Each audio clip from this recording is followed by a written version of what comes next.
Hello friends, welcome to my YouTube channel. Uyu munsi rero tugiye kureba simple present continuous. Ubushize twarebye simple present. Dusanga ko ari bayikoresha mu gihe n'indagihe ikoreshwa mu bintu by'ibihoraho. Noneho simple present continuous tuyikoresha iyo tuvuga ibintu urimo gukora ku kanya. Muri icyo gihe urimo kuvugiramo cyangwa se muri icyo gihe bari kukubarizamo ibyo bintu uri gukoreramo. Abantu benshi rero bakunze kwitiranya simple present na present continuous. Simple present continuous igira formula. Ni ukuvuga ngo iyo uyikoresha uhera kuri subject ariyo I, you, he, she, it cyangwa se izina ry'umuntu, warangiza ukongeraho verb to be. Verb to be muri simple present. Iyo ukonjega verb to be muri simple present tuvuga ngo I am, you are, he is, she is, we are, you are, they are. So nukuvuga ngo rero nyuma ya subject wongeraho ya verb to be muri izo dutondagiguye, warangiza ukongeraho ya verb baguhaye, warangiza nyuma yako iyo verb baguhaye ukongera akajambo ing. Urugero, ushatse kuvuga ngo ndi kujya mu kazi, umuntu araguhamagaye ushatse kumubwira nti sorry ndi kujya mu kazi. Kuko ari ibintu biri ku ubungubu uzavuga ngo I am going to work. Cyangwa se ukarica ukavuga ngo I'm going to work.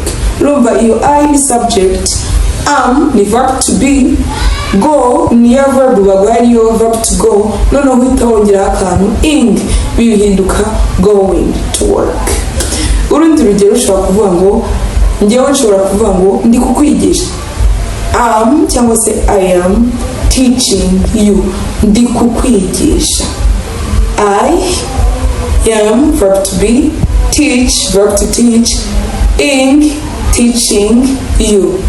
Noneho tugiye kugereranya verb to simple present na present continuous.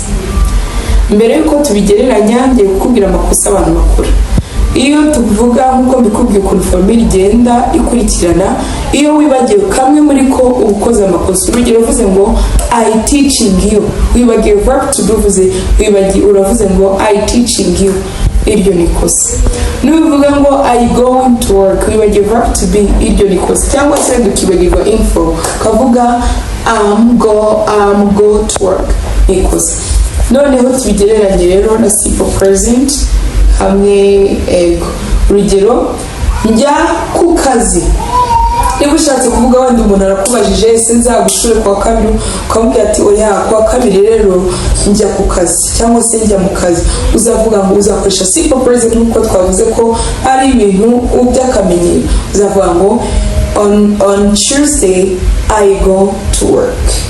Ariko niba ushatse kuvuga ngo ndi kujya mu kazi, uzavuga ngo I'm going to work. Urumva itandukanye.